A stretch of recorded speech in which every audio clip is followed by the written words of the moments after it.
Hi Boba team. Wanted to take a few minutes to introduce you to a few changes to our existing projection worksheet and demonstrate a couple of the bells and whistles that we've added. As you can see, the headers are exactly the same as they've been. A little bit of change there with a few pieces of information. There are now no collapsed rows or collapsed columns in this. Sometimes hiding that information can be a little bit difficult when you want to recover it. So I've changed the method where we can select the individual items. As you can see from the tabs at the bottom, there are a few additional pages added here. The first of which is selection.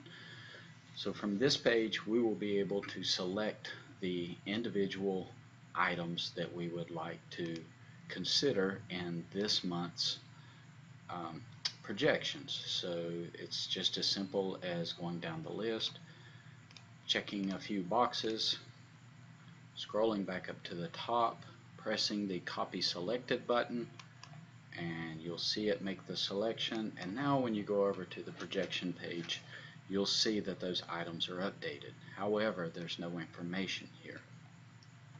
I have allowed the information to be stored on the formulas page here, and as you go across you can see that each piece of information is actually pulled in by either a lookup or a calculation, and you can see the relevant formulas behind each one as you go across. Nothing new, nothing fancy there. So we're going to simply copy, go back to the projection page, and paste starting at the first line, and then copy down pretty much straight across. There's nothing in Wave, there's no information in Wave as far as monthly sales, so it's kind of throwing up an error, but everything else there is as it is. Case pack comes across from the selection page, as well as the months to stock comes across from the selection page based on past, and those are obviously editable any way you want them to be. So from this point, the calculations to order are accomplished exactly like they always have been. We're taking monthly sales and months of supply based on existing POs that are in the system, have not been delivered, and month end QuickBooks quantity on hand. Those numbers are pulling in from first. The quantity on hand is pulled in from the information that is extracted from the new dashboard coming out of the Boulder Insight.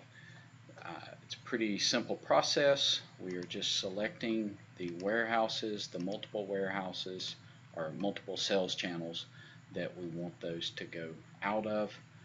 Select the product field and then download the crosstab. And I won't do that now since we already have it up. Copy and paste that into the inventory sales tab. We also have quantities sold per day based on a 365 or sometimes a 30 or 90 day depending on the age of the product. But that number is quantity per day. So pulling back into the projection sheet, the monthly sales is based on the quantity per day times 30. And I'm just using 30 as an average, so that gives us a pretty consistent number across the board. This column, the sort of wheat colored header there, will be for the manual entry.